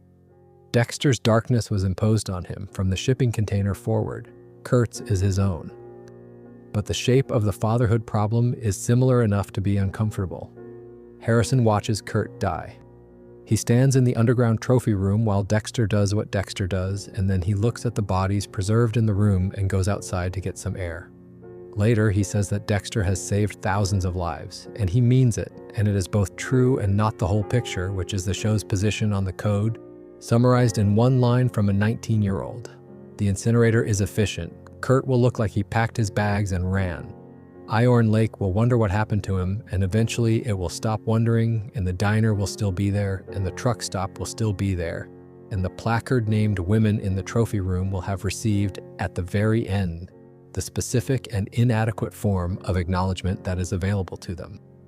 I want to stay with the trophy room for a moment because I think it is the most important thing New Blood does in terms of establishing Kurt as genuinely terrible rather than just procedurally villainous.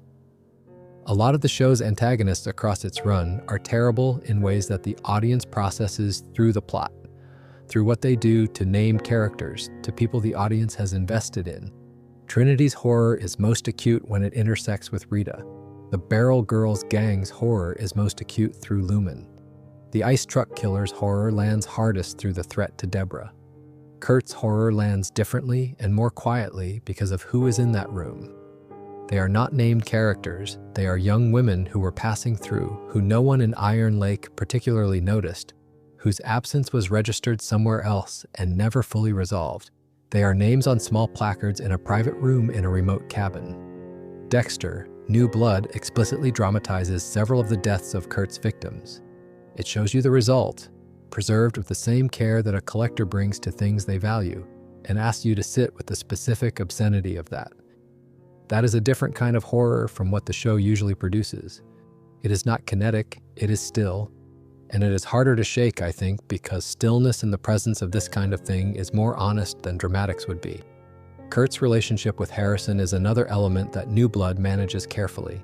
He befriends Harrison early in the season, offers him work, gives him the kind of uncomplicated male attention that Harrison, who has been deprived of a father for most of his life and is still figuring out who his father actually is, finds appealing. It is not entirely cynical. Kurt is capable of warmth. The warmth coexists with everything else he is. And that coexistence is exactly what makes him dangerous, and exactly what makes him a good foil for Dexter, who is also a man for whom warmth and darkness share the same internal address. When Harrison eventually sees what is in the trophy room and understands what Kurt has been for 25 years, the scene is played quietly. He does not break down. He goes outside. Harrison got some air after seeing Dexter dismember Kurt and all the blood. He is, at 19, already familiar enough with the gap between the visible self and the hidden one that the revelation does not destroy him. That is its own kind of devastating observation about what his childhood with Dexter, even the absent version of Dexter, has prepared him for. And if you are still with me tonight, first of all, thank you. This is a lot of ground to cover, and I genuinely appreciate you spending the evening in this particular corner of the Dexter universe. If you want to support the channel, subscribing is the easiest way to do it. It helps more than you might think, and it costs nothing. But either way, we are nearly at the end of the list. There is one more entry, and it is the one I have been working toward since the opening. There's a question that lives in the background of every season of Dexter, never quite asked directly, always hovering just out of frame. The question is, if Dexter met someone who had done what Dexter does, who killed outside the legal system repeatedly across decades, leaving bodies and covering evidence and occasionally causing significant collateral damage, would that person qualify for the code? New Blood answers the question, or rather, it lets Harrison answer it. First, let me be honest about the collateral damage because the show is honest about it, and we should be too. Dokes was framed, his reputation destroyed posthumously, His family left with a legacy of false accusation because Dexter's secret needed protecting and Lila provided the mechanism. Dexter did not pull the trigger, but he had been building the cage and Lila filled in the rest. The outcome served Dexter. He did not prevent it. That is a form of agency the code never fully accounts for. Rita died because Dexter waited too long with Trinity. Not because he chose to let her die. That framing would be too simple, and the show is careful not to suggest it. But he chose to study Arthur Mitchell instead of stopping him when he had the opportunity. He chose the fantasy of the sustainable double life over the woman who was most responsible for making the single life feel bearable. The cost of that choice was Rita and Harrison's childhood. Deborah's arc from Season 7 through Season 8 is the most sustained examination of collateral damage the show produces. She is made complicit, she is gradually destroyed by the complicity. She shoots LaGuertu to protect Dexter. LaGuertu, who was simply doing her job, who was right in her suspicions, who did not deserve what happened to her. By the time Saxon shoots Deborah in Season 8, she is already so far from the person she was in Season 1 that the bullet feels almost like the show acknowledging what has been happening slowly for 2 years. And then Logan. In New Blood's final episode, Dexter kills Sergeant Logan, a decent, ordinary, genuinely good man who works as a cop in a small town. Because Logan is standing between Dexter and the exit, and Dexter has chosen self-preservation over turning himself in. Harrison, who is starting to believe his father was different, watches Dexter admit he killed Logan, and something closes in him. He confronts Dexter in the woods. He asks him to turn himself in. There is no way forward that does not involve Dexter being accountable for something. The code does not have a provision for this. The code was always about other people. Dexter tries to leave. He tries to protect his son by removing himself from his son's life, which is the same decision he made once before, which is how they ended up here. And Harrison lifts the gun, and Dexter stops. He looks at his son. And he says, essentially, without words, with everything the character has been building toward for 9 seasons. Yes, he is still. He lets it happen. I have thought about this ending a lot because it is one of the more contested conclusions in the show's run. Some people find it too abrupt. Some find it too bleak. Some find it unearned. Given that we spend New Blood watching Dexter try genuinely to be a different kind of father, a different kind of person, and are then asked to accept that the net outcome is the same. And yet I think there is a coherence to it. The code was built on a premise that does not hold, that one person can administer justice from outside the system with sufficient precision that the administration is net positive. Over 9 seasons, we have watched the code protect Dexter more than it has protected anyone else. We have watched it adapt to serve his needs in moments where strict application would have required him to stop. We have watched it bend around his relationships, his choices, his failures. It was always, at some level, a story he was telling himself about himself. Harrison shooting his father is not the code being applied to Dexter. It is something closer to the code's final honest conclusion, that the person running it for 20 years was always also the person who needed to be stopped. There is something fitting about Harrison being the one, not an investigator, not a law enforcement officer, not even someone acting out of anger. He is not angry in that final scene, not really. He is exhausted in the way that children of people like Dexter are exhausted. He is doing what his father spent his entire adult life believing someone should do with people who had caused too much damage and could not stop. He is following the code. He just applied it correctly. There is also something worth saying about what Harrison does after. He survives. Dexter goes to Angela. He eventually connects with H-N-Hell Batistu, who arrives in Iron Lake to follow up on the extradition. He is a young man who has just killed his father, and he is devastated by it, and he is also not destroyed by it. He carries it. That is not nothing. The show's argument in the New Blood finale, I think, is not that the code was wrong to exist. Harry's original intention, give the darkness direction, pointed at people who deserve it, produced real good over 20 years. The argument is that the code, as constructed, could only ever be a partial solution. It addressed what Dexter did without adequately addressing what Dexter was, or what being Dexter cost the people who loved him. It was a management system that called itself a justice system, and for a long time the distinction did not matter enough to notice. By New Blood, it is all that matters. Harrison does not apply the code carelessly. He thinks. He confronts his father. He gives him the chance to make a different choice. Dexter's inability to take that chance, his default even at the end toward flight and self-preservation over accountability, is what tips Harrison from confrontation to consequence. That is the code functioning as intended. The only thing unexpected about it is who it is pointed at. I am aware this reading is a bit generous to the show's ending, and I offer it knowing that reasonable people disagree about whether New Blood earns the conclusion it arrives at. But I think it is at least a coherent ending, and coherence is something the original Season 8 finale never quite managed. The original series ended with Dexter alive in a cabin in the Pacific Northwest. That was unsatisfying, not because it was unhappy, but because it was dishonest. New Blood is sad. It is also at least truthful about what the show has been building toward. There is also something quietly right about Harrison being the one who holds the code at the end. Not a police officer, not a rival, not the FBI, a son. Someone who loved Dexter without having chosen to love him, the way children love parents before they understand what they are loving. And who eventually, with full knowledge, chose the code over the person. That is the show completing its argument. Harry made the code for Dexter. Harrison completes it because of Dexter. The circle closes. I want to spend a few minutes here at the end because I think tonight deserves it.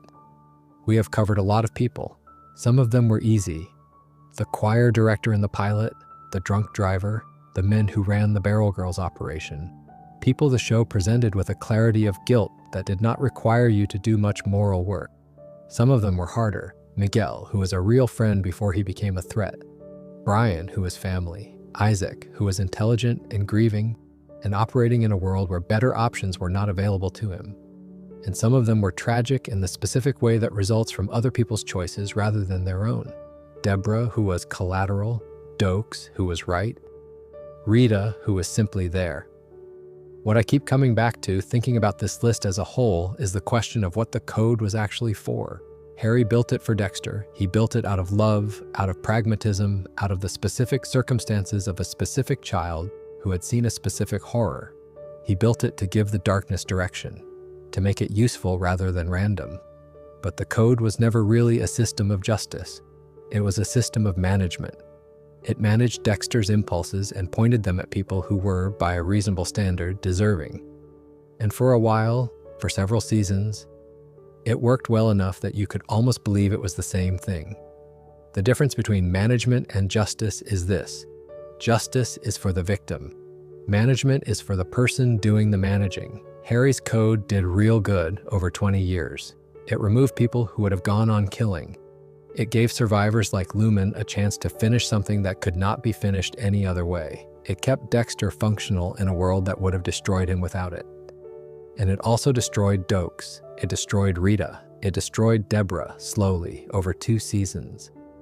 It destroyed Dexter's relationship with his son until there was nothing left to destroy. There is no clean accounting. There never was. And yet, and this is the thing I keep coming back to, the show managed to be genuinely entertaining across most of its run while carrying this weight. That is not an easy thing. The premise requires the audience to hold 2 contradictory positions simultaneously. This man is doing good and this man is causing harm. Not in the same breath sometimes, but always in the same life. Dexter is not a villain the audience roots against. He is not simply a hero the audience roots for. He is something more uncomfortable and more interesting than either of those categories accommodates.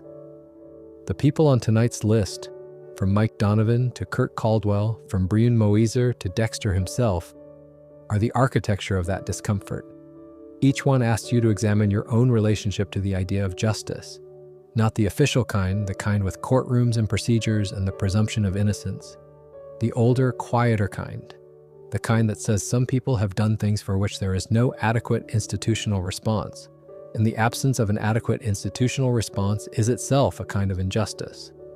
The code is Harry's answer to that. It is imperfect. It always was. But it is not nothing. This is what I find most enduring about Dexter as a show, and why I think it holds up better than its reputation in the later seasons suggests. The premise seems simple. Vigilante serial killer hunts monsters. But the execution is always asking a harder question underneath. Not, is it good to kill bad people, but what does a life built on this cost and who pays the bill, and is there anyone left at the end who came out of it undamaged? The answer is no. There is no one left undamaged, not even Dexter, who at the end of everything, in New Blood's final sequence, does the only honest thing available to him. He stands still. He lets his son decide. There's a version of the show that ends with Dexter surviving and thriving, living out some quiet life in the Pacific Northwest, lumberjack by day and whatever he is at night. That version existed for several years. New Blood took it back. And I think, on balance, that was the right choice. Not because Dexter deserved to die in the punitive sense of that phrase, but because the show had been building toward the acknowledgement that the code was incomplete, and the gap in the code was always right in the middle of it, wearing the main character's face. Wherever you are tonight, I hope this was a good evening's company. We covered a lot of ground, from Santos Jimenez and the shipping container all the way through to Iron Lake and a father and son standing in the snow. We went through the table kills and the complicated ones and the ones that were not really code compliant at all but happened anyway. We spent time with Brian and Arthur and Miguel and Lila and Travis and Jordan and Kurt and all the others. I have been wanting to do this one for a while, and I am glad it is done properly. There are a few things I would love to do in future videos. A complete look at the people who survived Dexter's world and what happened to them afterwards, and another look specifically at Dexter. Original Sin, which is quietly doing some interesting things with Harry Morgan as a character that I think deserves a full examination on its own terms, so there is more to come. But for tonight, the list is closed. The table is empty, the blood slides are gone. Burned in a crematorium in Season 7, which felt at the time like a small ending and in retrospect feels like the beginning of several larger ones. The dark passenger can rest. Wherever you are, I hope you sleep well. Good night.